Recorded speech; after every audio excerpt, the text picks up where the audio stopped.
오늘은 우리가 추수감사 주일로 보냅니다. 그런데 정말 감사가 넘치십니까? 저야 설교 준비하느라고 감사가 없었다 그러지만 오시는 분들은 정말 믿음의 감사가 차고 넘치십니까? 우리가 모였을 때 은혜를 정말 함께 나누고 있습니까?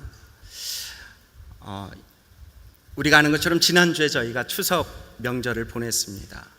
추석 명절을 보내는 동안에 저희도 제 아내가 같이 예배를 드리고 있지만 아내랑 같이 본가를 내려갈 때 알 수 없는 이 긴장이 생기더라고요. 그래서 저희는 원래 목회자 가정이었기 때문에 제사도 드리지 않고 다른 여러 가지 활동을 하지 않는데도 오랜만에 만나는데 긴장이 되더라고요. 지난 주일 보내고 내려갔다 올라오면서 짧은 일정을 무사히 마치게 해주신 것이 진짜 감사했습니다.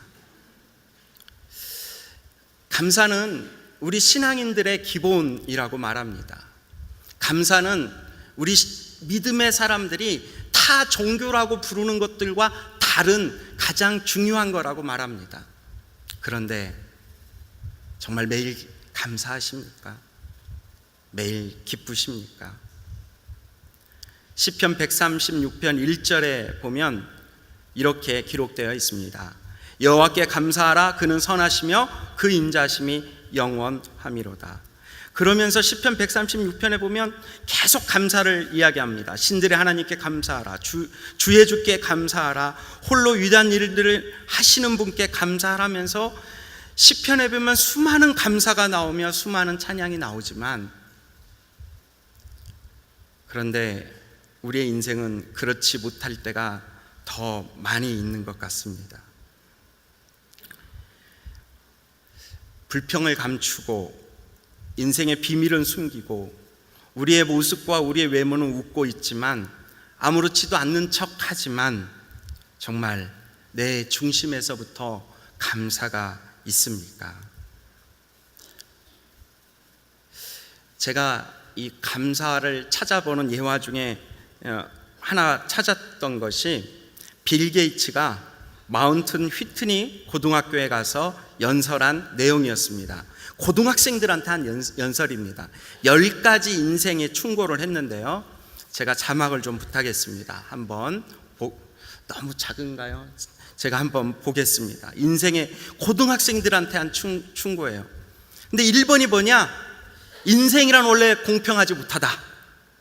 그런 현실에 대하여 불평할 생각하지 말고 받아들여라. 이런 이야기를 듣는 아이들한테 감사라고 말할 수 있겠습니까? 세상은 내 자신이 어떻게 생각하든 상관하지 않는다. 또 3번에 보면 대학 교육 안 받으면 4만 달러 이상 연봉 생각하지 마라. 또 4번째 보면 학교 선생님이 까다롭다고 생각되거든 사회에 나와서 직장 상사의 진짜 까다로운 맛을 한번 느껴봐라. 혹시 직장 상사가 계시면 까다로운 직장 상사가 되지 않기를 주님의 이름으로 축원합니다. 햄버거 가게에서 일하는 것을 수치스럽게 생각하지 마라. 너희 할아버지는 그 일을 기회라고 생각했다. 내 인생을 내가 망치면서 부모 탓을 하지 마라. 그리고 10번째 보니까 공부할 줄 밖에 모른다라고 바보라고 놀리는 사람한테 잘 보여라. 사회에 나온 다음에 아마 그 바보 밑에서 일하게 될지 모른다. 혹시 우리 자녀들한테 보여주고 싶은 마음이 들고 계시진 않습니까? 과연 이런 인생을 살아가라고 말하면서 우리 아이들한테 감사라고 이야기할 수 있겠습니까? 이 빌 게이츠가 갖고 있는 돈이 100조라고 합니다. 100조. 100조라고 하니까 이 물가에서 노는 100조가 아니라 재산이 100조예요. 100조를 어떻게 느끼게 할 수 있느냐? 그거를 한 분이 이야기를 하는데 참 공감이 됐습니다. 길을 가다가 100달러짜리가 떨어져 있는데 빌 게이츠는 100달러짜리를 주스면 오히려 손해랍니다. 왜냐하면 이분이 100조의 재산을 생각해 보면 1초에 버는 돈이 140달러랍니다. 1초에. 그렇기 때문에 100달러를 주스려고 허리를 굽혔다가 주워서 올라오는 그 시간을 보면 안 죽는 게 더 낫다라는 겁니다. 이게 100조를 가진 사람의 모습입니다. 그런데 그가 인생을 이야기할 때 그 많은 재산을 가지고 있으면서도 그 인생에 대한 어떤 생각과 내용을 품고 있는 고등학생들한테 한 말은 세상이 녹록지 않다, 호락호락하지 않다. 이런 전투 자세가 아니면 너희는 나가서 끝까지 불평불만하다 죽을 것이다. 이런 이야기를 하고 있습니다. 사실 이 10가지를 읽으면서 많은 부분에 공감이 되었다면, 또 그것에 대해서 암울함을 느꼈다면, 어쩌면 우리도 감사의 인생에서는 멀어진 삶을 살고 있는지도 모릅니다. 저는 오늘 아브라함과 롯의 이 간단한 본문으로 감사의 법칙 3가지를 생각해 보고 싶습니다. 오늘 이 창세기 13장 말씀은 우리가 너무나 잘 아는 말씀 중에 하나입니다.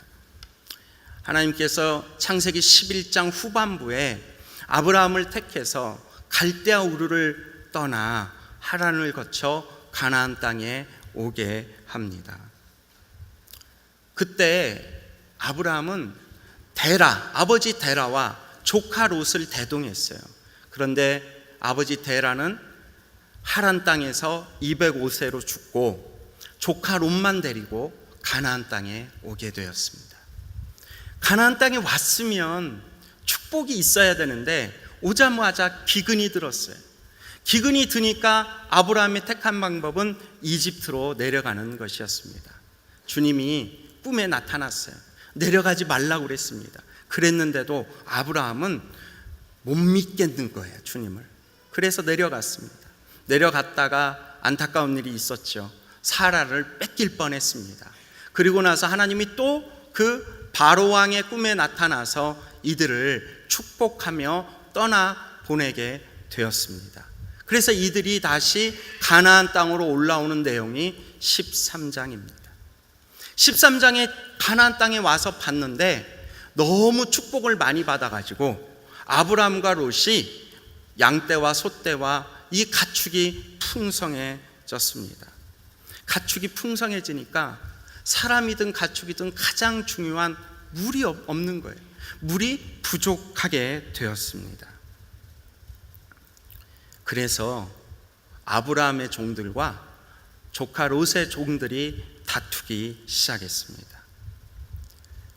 축복이 위기가 됐습니다. 축복이 어려움이 되었습니다.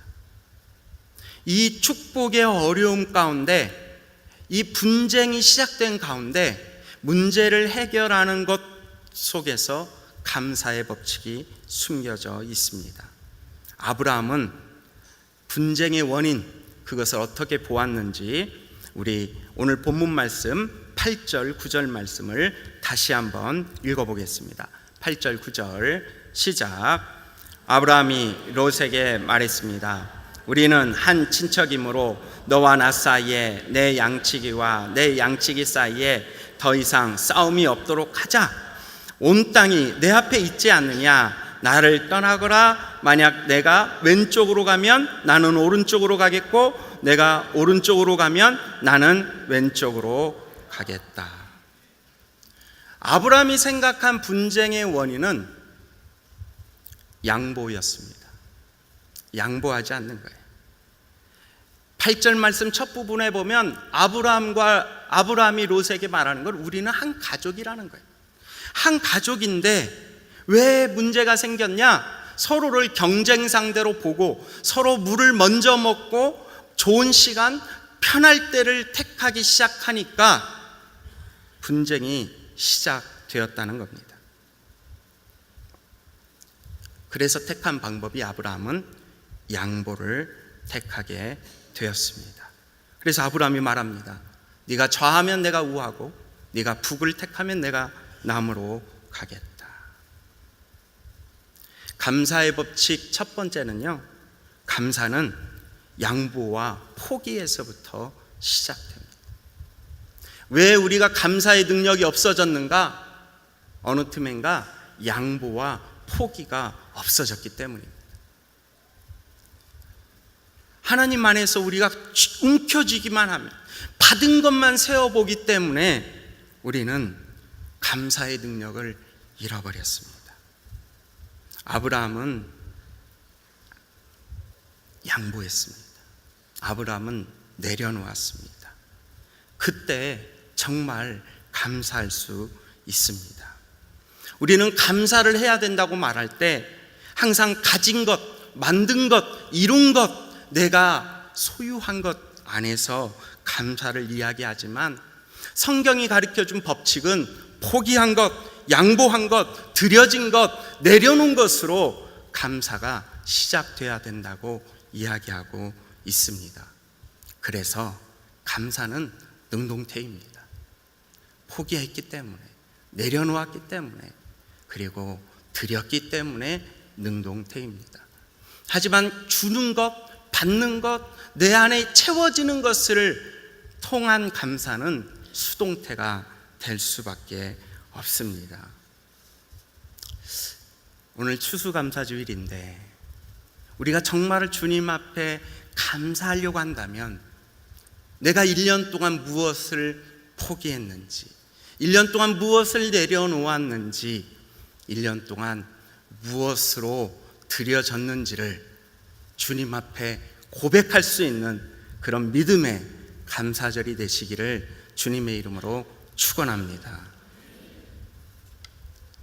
이에 대한 이 포기하게 된 이유, 이 이유를 우리가 한 번 더 또 고민해야 되는데, 왜냐하면 아브라함이 갈대아 우르를 떠나 하란을 거쳐 가나안 땅에 오는 동안 물의 소중함을 누구보다 잘 아는 사람이었습니다.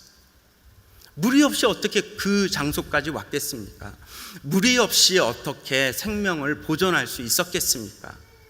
그런데 분명히 그들이 가지고, 이집트에서 가지고 나온 그 양떼와 소떼와 짐승과 자기들의 사람의 인원을 보면 그 지금 장막을 친 곳에 있는 물이 부족할 수 있다라고 짐작할 수 있었을 것입니다.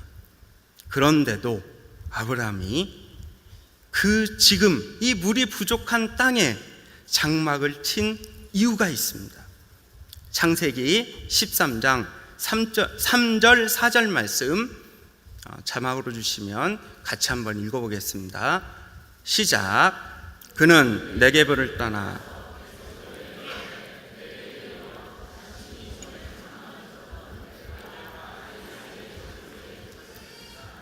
그곳은 그가 전에 처음으로 제단을 쌓았던 곳이었습니다. 거기서 아브라함은 여호와의 이름을 불렀습니다. 아브라함이 이집트로 내려가는 걸 하나님이 반대했는데 내려갔어요. 내려갔다가 엄청난 그런 시험을 받았습니다. 그리고 나서 다시 이집트로에서 나와서 가나안 땅을 밟을 때 아브라함이 결정한 게 있어요. 내가 주님을 최우선하겠다. 그래서 그가 네게브를 떠나서 계속 여행을 하면서 베델에 이르러 전에 장막을 쳤던 곳 베델과 아이 사이에 도착했습니다. 그리고 그곳에 다시 제단을 쌓고 아브라함은 여호와의 이름을 불렀습니다. 우리가 포기할 수 있는 이유, 포기의 조건, 포기의 기준은 바로 주님이 최우선이다. 그 분명한 기준이 있기 때문에 포기할 수 있었습니다. 아브라함이 만약 그러지 않았다면, 자기의 재산과 가족 식솔들의 목숨이 먼저였다면, 저는 아마 나중에 우리가 본문에 읽었던 롯이 선택했던 그 땅으로 갔어야 된다고 생각합니다. 그는 불편했을 겁니다. 어려웠을 겁니다. 그런데도 그가 그 장소를 택한 이유, 하나님을 만났던 곳이었습니다. 하나님을 사모했던 곳이었습니다. 하나님 앞에 예배드렸던 곳이고 하나님 앞에 엎드렸던 곳이었습니다. 가족과 식솔들은 반대하지 않았을까요? 불평불만하지 않았을까요? 왜 이렇게 힘들고 어려운 것에 장막을 쳐서 물도 부족하고 풀도 부족하고 사는데도 어렵고, 우리도 이쯤 됐으면 좀 좋은 성, 좀 좋은 들판, 좀 좋은 아파트, 좀 좋은 차, 좀 좋은 직업, 좀 더 좋은 환경,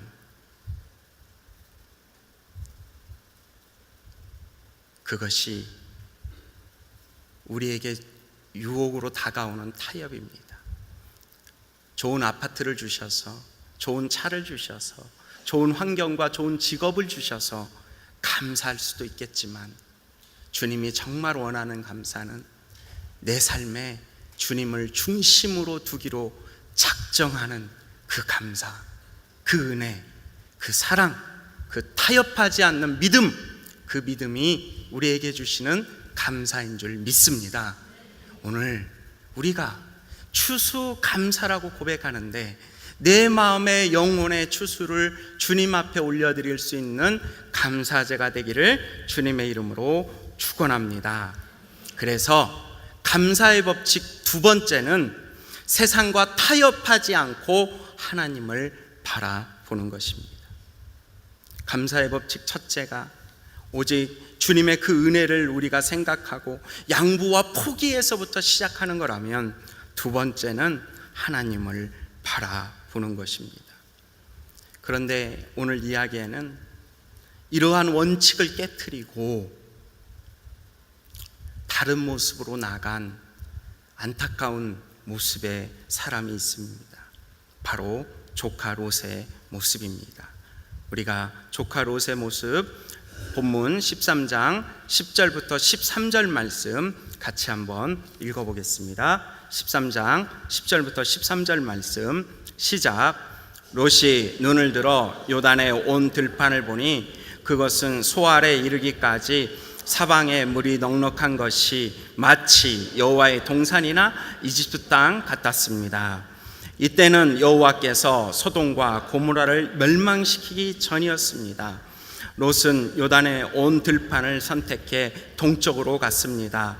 두 사람은 이렇게 헤어졌습니다. 아브라함은 가나안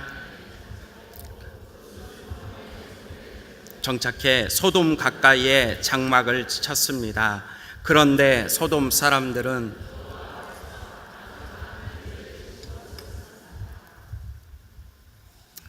우리가 봤던 것처럼 아브라함이 분쟁의 원인을 양보로 보고 조카 롯에게 네가 좌하면 내가 우하고 네가 우하면 내가 좌하겠다라고 말했다면, 조카 롯은 분쟁의 원인을 무엇으로 봤는가? 눈에 보이는 그대로 물로 보았습니다. 물이 부족해서 분쟁이 난 거기 때문에 물을 어디에 있는가를 봤습니다. 그래서 10절에 보면 롯이 눈을 들어 보았다라고 이야기했습니다. 그러면서 10절 하반부에 보니까 분쟁의 원인만 해결하면 그게 여호와의 동산 같았다라고 말합니다. 우리에게 어떤 문제가 있어요. 문제가 있어서 어려움이 왔어요. 그 어려움을 어떻게든 해결할 수만 있으면 그게 하나님이 보내신 사자 같고, 그게 하나님이 보내신 방법 같고, 그게 하나님이 원하시는 뜻이라고 생각한다는 것입니다. 그런데 그렇지 않다는 거예요. 그곳이 소돔과 고모라의 땅이었습니다. 감사는 세상의 문제와 상황을 보지 않고 하나님을 보게 하는데 그 능력이 있는 겁니다.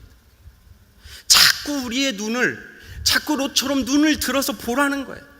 밖을 보라는 거예요. 세상을 보라는 거예요. 문제 해결하는 방법을 보라는 거예요. 가서 컨설팅도 받고 그 입시 상담도 받고 자녀 교육에 대해서 쫓아다녀 보고 여러 가지로 이야기를 하고 있습니다.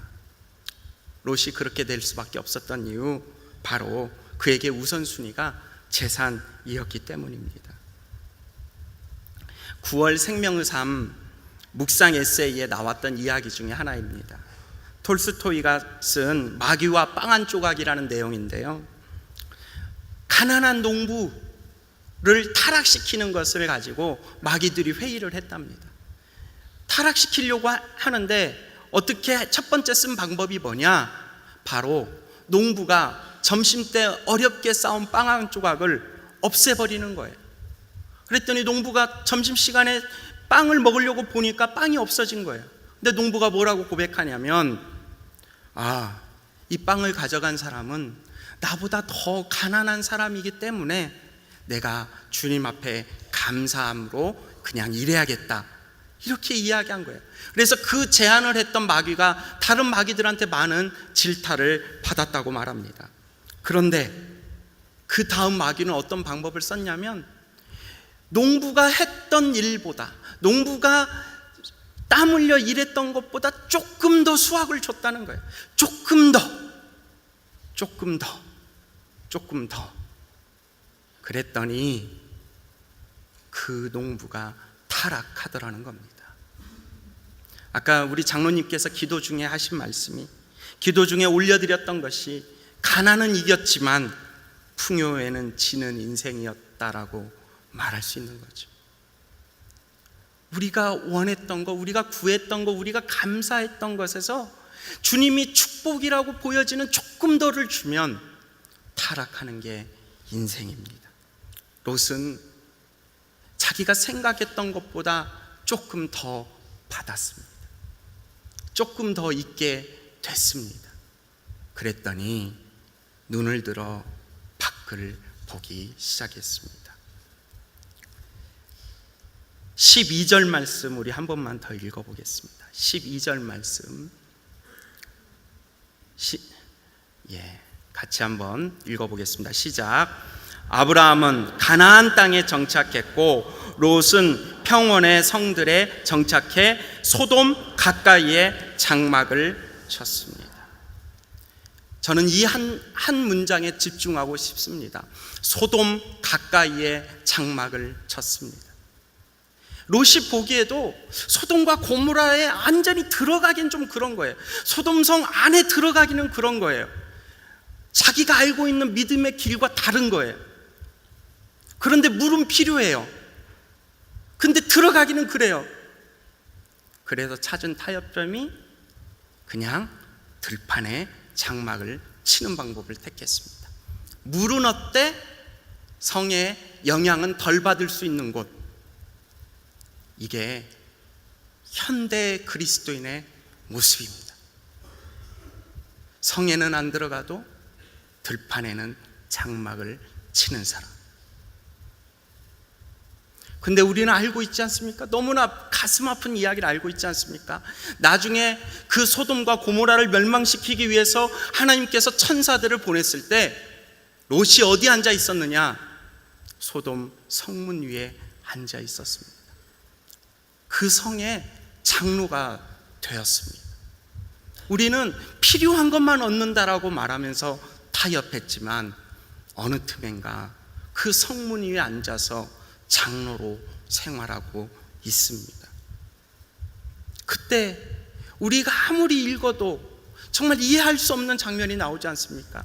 천사, 하나님이 보내신 사람들을 볼 수 있는 눈이 있었어요. 근데 그들을 그 자기 집에 모셨을 때 밖에서 불량배들이 와가지고 그 두 사람을 내놓으라고 얘기했을 때 롯이 제안한 정말 이해할 수 없는 이야기, 남자를 알지 못하는 내 두 딸을 줄 테니 이 손님들은 건들지 말아달라. 아무리 성경을 읽어도 이해할 수 없는 부분입니다. 왜 이렇게 되었을까?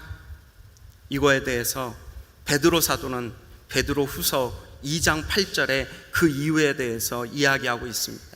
베드로후서 2장 8절 말씀 같이 읽어보겠습니다. 시작.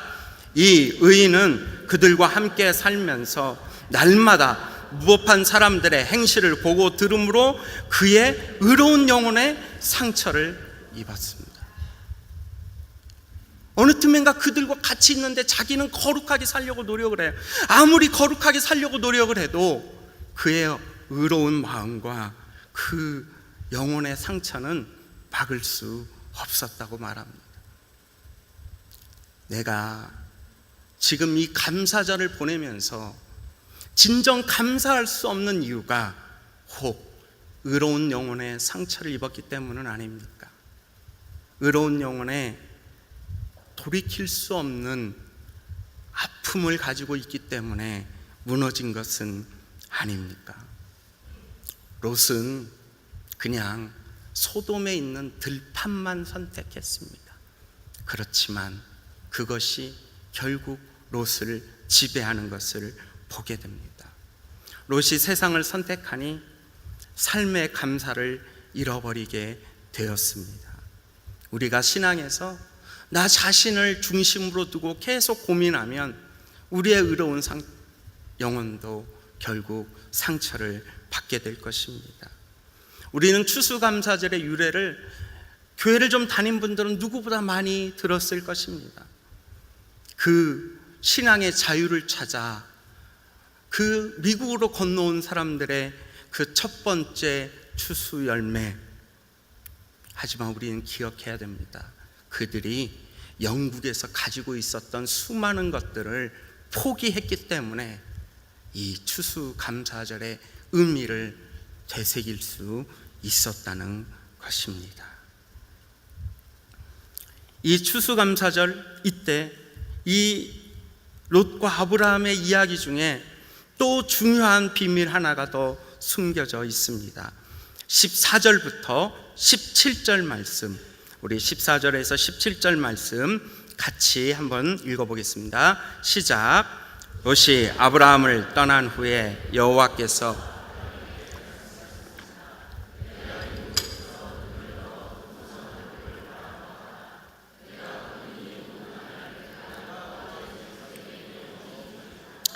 그리고 내가 내 자손을 땅의 먼지와 같이 되게 하겠다.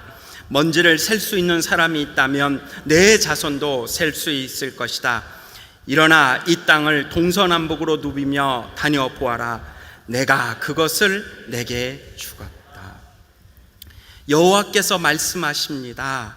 14절에 보니까 롯이 아브라함을 떠난 다음에 내가 있는 곳에서 눈을 들어 동서남북을 바라보아라. 롯은요 자기가 눈을 들어서 보았습니다. 그런데 아브라함은 주님이 보게 하는 것을 보았습니다. 사랑하는 성도 여러분, 우리가 이 추수감사절에요 주님이 보는 것을 볼 수 있는 은혜가 있기를 축원합니다. 주님이 들려주시는 소리를 들을 수 있는 귀가 있기를 축원합니다. 그 은혜와 그 사랑을 깨달을 수 있는 그 귀가 열리고 눈이 열릴 때에 그때 은혜가 우리한테 있는 겁니다. 그래서 감사의 법칙 세 번째는 바라보아야 할 곳이 있어야 바라보아야 할 곳, 있어야 할 자리를 깨닫는 것입니다. 내가 무엇을 바라봐야 되는지, 내가 무엇을 어디에 있어야 되는지를 아는 게 가장 중요한 감사의 법칙입니다. 내가 바라봐야 될 곳을 바라보고 있어서 감사하고 있어야 할 곳에 있기 때문에 감사하는 것, 그것보다 더 큰 축복이 없습니다. 그것보다 더 큰 은혜가 없습니다. 사랑하는 귀한 성도 여러분, 혹시 가정에 여러 문제가 있어서 어려움이 있어서 내가 지금 이곳에 있어야 되는지 없어야 되는지 고민하는 분이 계십니까? 주님이 말씀하실 때까지, 주님이 허락하실 때까지 그 자리를 지키십시오.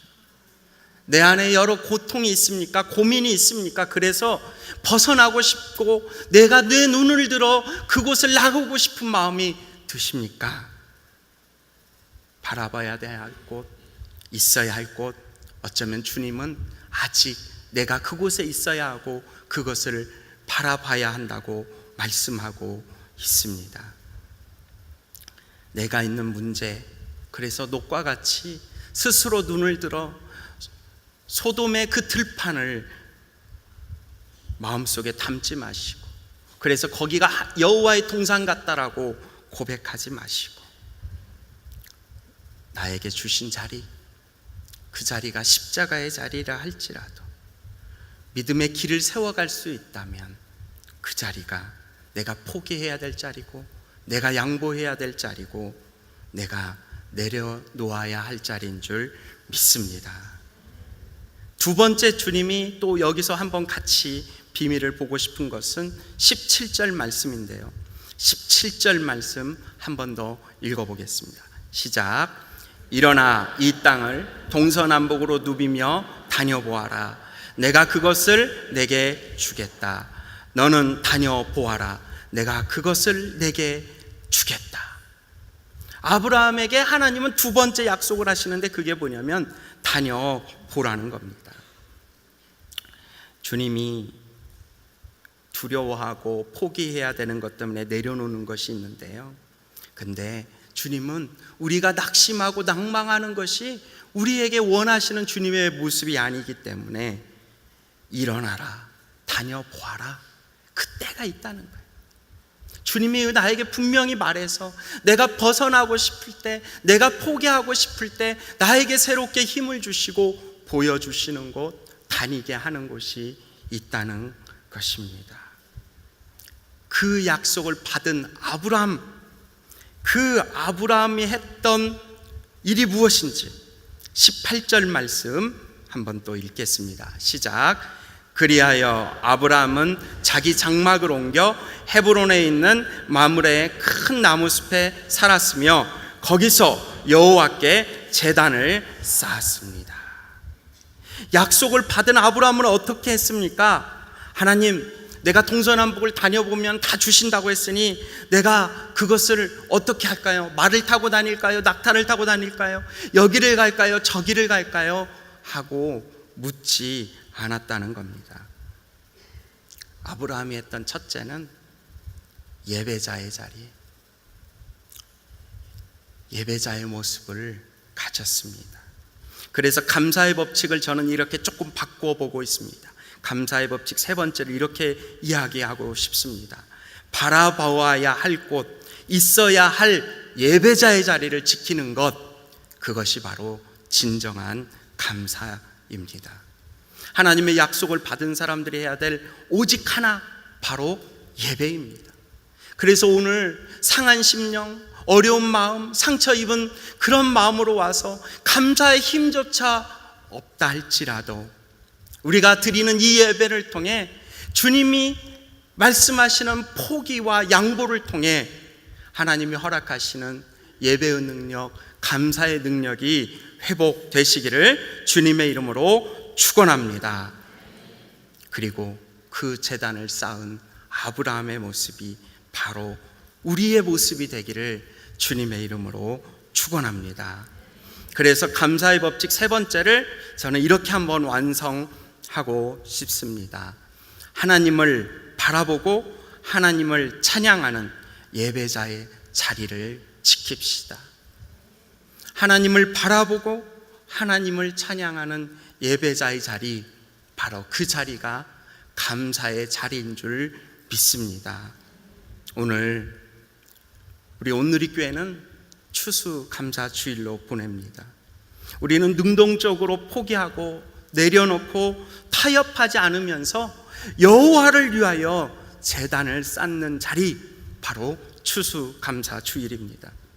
2018년 추수감사주일을 우리가 보내면서 얼마나 많은 일을 했는지, 나에게 얼마나 많은 열매가 있었는지가 아니라 얼마나 많이 포기했는지, 얼마나 많이 양보했는지, 얼마나 많이 내려놓았는지를 고백하고 세상과 타협하지 않고 내 인생의 처음과 마지막을 여호와의 제단을 쌓는 예배자로 살아가는, 그렇게 다짐하는 우리 모두가 되기를 주님의 이름으로 축원합니다. 그래서 오늘 마지막은 찬양으로 가는데요, 감사가 아니라, 그냥 감사 찬양이 아니라 예배자의 고백과 찬양으로 이 시간을 올려드렸으면 좋겠습니다. 아브라함이 한치의 오차도 없으시고 나의 인생의 주인이심을 고백하며 단을 쌓았던 것처럼 내 인생의 완전하신 주, 나를 멸망의 길, 고통의 길, 아픔의 길이 아니라 의의 길로 인도하셔서 소돔의 길이 아닌, 세상의 길이 아닌 믿음의 길, 십자가의 길로 인도하실 주님을 우리가 찬양하며 이 감사주의를 주님 앞에 고백으로 나아갔으면 좋겠습니다. 완전하신 나의 주,